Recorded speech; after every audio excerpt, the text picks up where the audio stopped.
அஸ்ஸலாமு அலைக்கும் வரஹ்மத்துல்லாஹி வபரகாத்துஹு. விடியல் இணையதளத்தின் மற்றொரு நிகழ்ச்சியினூடாக உங்களை நாங்கள் இன்று சந்திக்கின்றோம். இன்று நான் உங்களுடன் பேசுகின்ற ஒரு முக்கியமான விடயம்தான் இன்று சமூக ஊடகங்களில் பேசுபொருளாயிருக்கின்ற ஒளிவில் துறைமுகமும் அம்பாறை மாவட்டத்தின் கரையோர பிரதேசங்களில் ஏற்பட்டிருக்கின்ற கடலரிப்பும். அதாவது உங்களுக்கு தெரிந்த விடயம் தான் கடந்த வாரம், அதாவது 22ஆம் தேதி வெள்ளிக்கிழமை என்னுடைய நாட்டின் ஜனாதிபதி அதிமேதகு ஜனாதிபதி அனுகுமார் திசாநாயக்கா அவர்கள் அம்பாறை மாவட்டத்திற்கான ஒரு சூறாவளி பயணத்தை மேற்கொண்டிருந்தார். அதாவது குறிப்பாக அவர் அம்பாறை மாவட்டத்தின் நிந்தவூர் பிரதேசத்தில் இருக்கின்ற அஷ்ரஃப் ஞாபகார்த்த கலாச்சார மண்டபம், அதாவது சுமார் 24 வருடங்களின் பிற்பாடு தேங்கி கிடந்த இந்த நிர்மாணம் மேற்கொள்ளப்படாமல் 24 வருடங்களும் ஆரம்பிக்கப்பட்டு கட்டம் கட்டமாக பல அபிவிருத்தி நடவடிக்கை மேற்கொண்டு இதுவரை முடிக்கப்படாத அந்த ஒரு பாரிய ஒரு கட்டிட தொகுதிக்குரிய ஒரு முதற்கட்டமாக ஒரு 3 கோடி ரூபாவை ஒதுக்கி அதன் பணிகளை ஆரம்பிக்கும் பணி வைப்பதனை உத்தியோகபூர்வமாக ஆரம்பித்து வைத்தார். அதன் பிற்பாடு அம்பாறை மாநகரில் ஒரு பலநோக்கு ஒரு பில்டிங், மல்டி ஸ்டோரி பில்டிங் ஒன்று, அதாவது அஹ், வர்த்தக தொகுதி, அரச நிலையங்கள் போன்றவற்றை உள்ளடக்கிய ஒரு தொகுதிக்கான ஒரு பில்டிங் கட்டுவதற்கான அடிக்கல்லையும் அவர் நட்டிருந்தார். அதுபோலதான் அதன் பிற்பாடு அம்பாறை மாவட்டத்தின் விசேட அபிவிருத்தி குழு கூட்டமும் ஜனாதிபதி அன்றகுமார் திசாநாயக தலைமையில் இடம்பெற்றது. இப்படியான இந்த அன்றகுமார் திசாநாயக தலைமையில் இடம்பெற்ற இந்த விசேட கூட்டத்தில் ஒரு பொதுவான விடயமாக பேசப்பட்ட விடயம் தான் இந்த ஒளிவில் துறைமுகமும் அதன் பிற்பாடு அந்த ஒளிவில் துறைமுகத்தின் நிர்மாணத்தின் பிற்பாடு ஏற்பட்ட கடலரிப்பு. இதே நிலையில் இதற்கு முதல் அம்பாறையில் இடம்பெற்ற ஒரு கூட்டம் ஒன்றில் அன்றகுமார் திசாநாயக் அவர் பேசியிருந்தார். அம்பாறை மாவட்டத்தில் ஒரு அமைச்சரவை அந்தஸ்துள்ள அமைச்சர், ஒரு துறைமுக கப்பல் அபிவிருத்தி அமைச்சராக இருந்தார். அவருடைய விருப்பப்படி அவர் துறைமுகம் ஒன்றை இங்கு கொண்டு வந்தார். எந்தவித விஞ்ஞான காரணமும் இல்லாமல் அவர் கொண்ட அந்த துறைமுகம் காரணமாகத்தான் இன்று ஒரு அம்பாறை மாவட்டத்தின் கரையோர பிரதேசத்தில் கடலரிப்பு ஏற்பட்டிருப்பதாக குற்றம் சாட்டினார். இது போன்றுதான் தென் மாகாணத்தில் இருக்கிற ஒரு அமைச்சர், கலாச்சார அமைச்சராக இருந்தார்.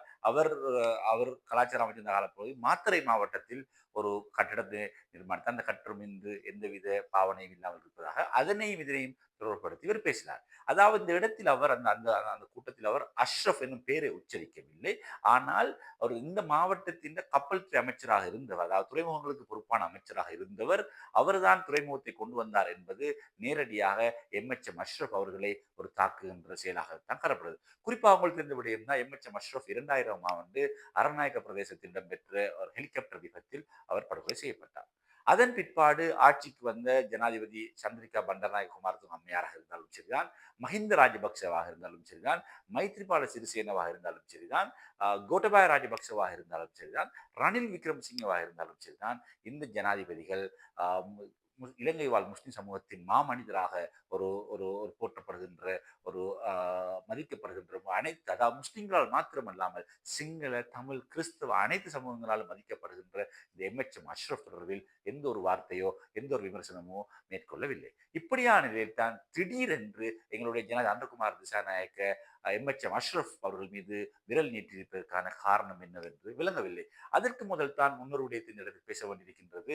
அதாவது நாட்டில் இருக்கின்ற சிறிய கட்சிகள் அல்லது சிறுபான்மை கட்சிகள் என்று குறிப்பிடுவது, அதாவது இந்த ஜேவிபி, அன்றகுமார் திசாநாயக்க தலைவராக இருக்கின்ற ஜேவிபி ஒரு சிறிய கட்சி. இந்த கட்சி 89ஆம் ஆண்டுக்கு முற்பாடு எந்த ஒரு பாராளுமன்றத்தில் எந்த ஒரு ஆசனத்தையும் அவர்கள் கைப்பற்றவில்லை. இப்படி இந்த மக்கள் விடுதலை ஒரு சிறிய கட்சியான மக்கள் விடுதலை முன்னணி எப்படி இந்த ஆசனங்களை கைப்பற்றியது என்பதற்கு அடித்தளமிட்டவர் எம்.எச்.எம். அஷ்ரப் என்பதை யாவரும் அறிந்த உண்மை.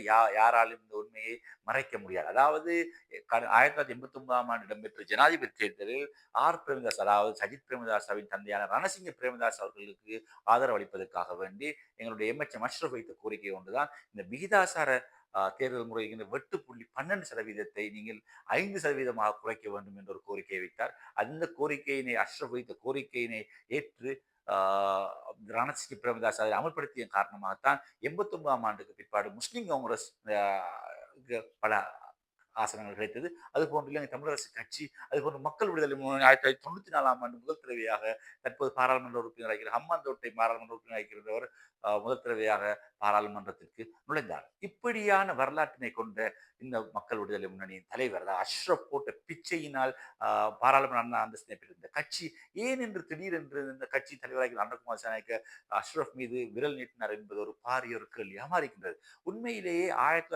98ஆம் ஆண்டு அஷ்ரஃப் அவர்கள் சந்திரிகா பண்டர்நாயக் குமாரதுங்கவினுடைய அரசாங்கத்திலே துறைமுகங்கள், கப்பல் துறை, புனர்வாழ்வு, புனரமைப்பு பலம் பொருந்திய அமைச்சராக இருந்த காலப்பகுதியில் தான் ஒளிவில் பிரதேசம், அதாவது அம்பாறை மாவட்டத்தின் ஒளிவில் பிரதேசம் ஒரு ஒளிவில் கிராமம் வளர்ச்சி அடைய வேண்டும். அந்த மக்களுக்கும் அந்த ஊரும் அதாவது ஒளிவில் கிராமமும் ஒரு நகரமாக மாற்றம் அடைய வேண்டும் என்ற அடிப்படையில் ஒரு ஒரு நீண்ட சிந்தனையில் தான் அவர் ஒளிவில் துறைமுகத்துக்கான வர்த்தமானி அறிவித்தலை வைத்தார். அதே காலப்பகுதியில் தான் அஷ்ரப் அவர்கள் தென்கிழக்கு பல்கலைக்கழகத்தையும் ஒளிவில் நிறுவினார். அவருடைய நேரடி எண்ணங்களில் செயற்பட்ட தென்கிழக்கு பல்கலைக்கழகம் இன்று இன பாகுபாடு இன்றி தமிழ், முஸ்லிம், சிங்களம் என்று அனைத்து மக்களுக்கும் ஆஹ் கல்வி கற்கக்கூடிய வாய்ப்பினை வழங்கக்கூடிய அந்த அடிப்படையில் தான் அஷ்ரப் அது தென்கிழக்கு பல்கலைக்கழகம் போன்றுதான் ஒளிவில் பல்கலைக்கழகம் அமைய வேண்டும் என்ற அடிப்படையில் 1998ஆம் ஆண்டு ஒரு வர்த்தமானியை வெளியிட்டார்.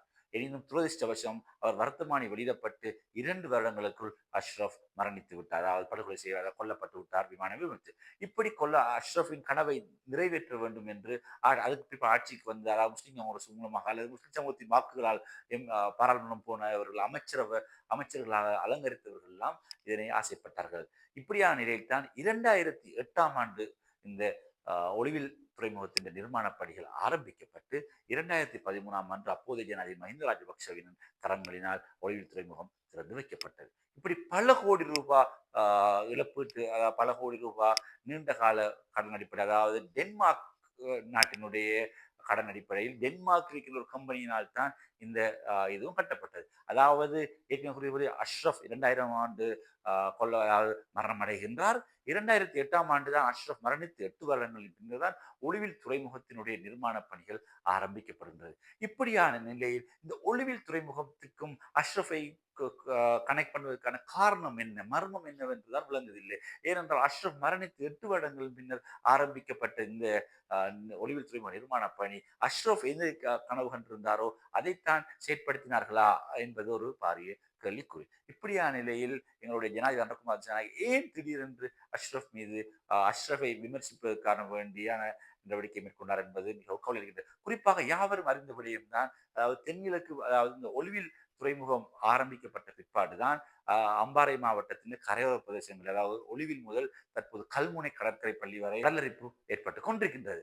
எனினும் இதுவரை எவராலும் கூட சயின்டிபிக் ரீதியாக நிரூபிக்க முடியாது இருக்கின்றது ஒளிவில் துறைமுகத்தினால் தான் இந்த பிரதேசம் அம்பாறை மாவட்டத்தின் கரையோர பிரதேசங்களில் கடலரிப்பு ஏற்படுகின்றது என்பதை யாராலுமே இதுவரைக்கும் சயின்டிபிக் ரீதியாக ப்ரூவ் பண்ண முடியாமல் இருக்கிறது. அப்படியான நிலையில் தான் அம்பாறை மாவட்ட டிசிசி குழு கூட்டத்தில் அம்பாறை மாவட்ட தற்போதைய அரசாங்க அதிபரும் ஜனாதிபதியும் இந்த ஒளிவில் துறைமுகத்தினால் தான் இந்த விடயம் இந்த கடலரிப்பு ஏற்படுவதால் தெரிவிக்கிறார்கள். எந்த அடிப்படையில் எந்த சயின்டிபிக்கை வைத்து அவர்கள் கூறுகிறார்கள் என்பதுதான் யாவருக்கும் தெரியாத மர்மமாகின்றது. அதே நேரத்தில் இன்னும் பலர்கள் அதாவது குறிப்பாக இந்த பொறியாளர் ஹைரு அவர்கள் அது போன்றுதான் ஜனாதிபதிக்கு ஆதரவளித்துக் கொண்டிருக்கின்ற ஐக்கிய சமாதான கூட்டமைப்பின் கொழும்பு மாநகர உறுப்பினர் போன்ற பலர்கள் கூறுகின்றார்கள் இந்த ஒளிவில் துறைமுகத்தை வைத்து வளப்படுத்த முடியும், பல திட்டங்களை மேற்கொள்ள முடியும், இதுக்கு பல கோடிக்கணக்கான முதலீடுகளுக்காக வேண்டி முதலீட்டாளர்கள் தயாராக இருக்கின்றார்கள் என்று.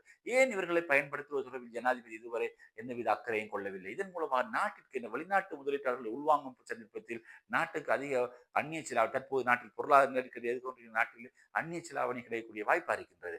இப்படியான விடயத்தை ஏன் ஜனாதிபதி கவனித்துக் கொள்ளாமல் ஏன் அவர் அஷ்ரஃப் என்ற தனி மனிதரை அதாவது மரணித்த ஒரு மனிதரின் மீது கை வைத்தார் என்பதுதான் இன்று பேசு பொருளாக இருக்கின்றது. குறிப்பாக முஸ்லிம் சமூகத்தின் சமூக ஊடகங்களில் பாரிய ஒரு பேசு பொருளாக இந்த விடயமிருக்கின்றது. குறிப்பாக முன்னாள் பாராளுமன்ற முன்னாள் ராஜாங்க அமைச்சர் ஹரீஸ் அது போன்ற பாராளுமன்ற உறுப்பினர் எங்களுடைய முஷரப் அவர்கள் எல்லாம் கடுமையான முறையில் இதனை கண்டித்திருக்கிறார்கள் ஜனாதிபதி பேசிய விடயத்தை. அதே நேரத்தில் தான் எங்களுடைய ஸ்ரீலங்கா முஸ்லிம் காங்கிரஸ் அதாவது அஷ்ரஃப் அவர்கள் உருவாக்கப்பட்ட கட்சி இந்த விடயத்தில் ஜனாதிபதியால் முன்வைக்கப்பட்ட குற்றச்சாட்டு தொடர்பில் இதுவரைக்கும் எந்தவித அறிக்கையும் விடாத மிகவும் கவலையாகின்றது. குறிப்பாக தந்தைக்கு தந்தையாகவும் தாய்க்கு தாயாகவும் வைத்து பார்க்கின்ற முஸ்லிம் காங்கிரஸ் அதாவது பல தேர்தல்களில் அஷ்ரஃபின் புகைப்படங்களை வெளியிட்டு காட்சிப்படுத்தி வாக்கு கேட்டு இந்த கட்சி ஏன் இதுவரைக்கும் இந்த ஜனாதிபதி விடயத்துக்கு பதில் கொடுக்காமல் இருக்கின்றது என்பது மிகவும் கவலை அளிக்கின்றது. குறிப்பாக ஜனாதிபதி தலைமையில் இடம்பெற்றிருந்த அம்பாறை மாவட்ட அபிவிருத்தி குழு கூட்டத்தில் முஸ்லிம் காங்கிரசுடைய செயலாளர் நாயகம் நிசாம் காரியப்பர் கலந்து கொள்ளாத விடயமும்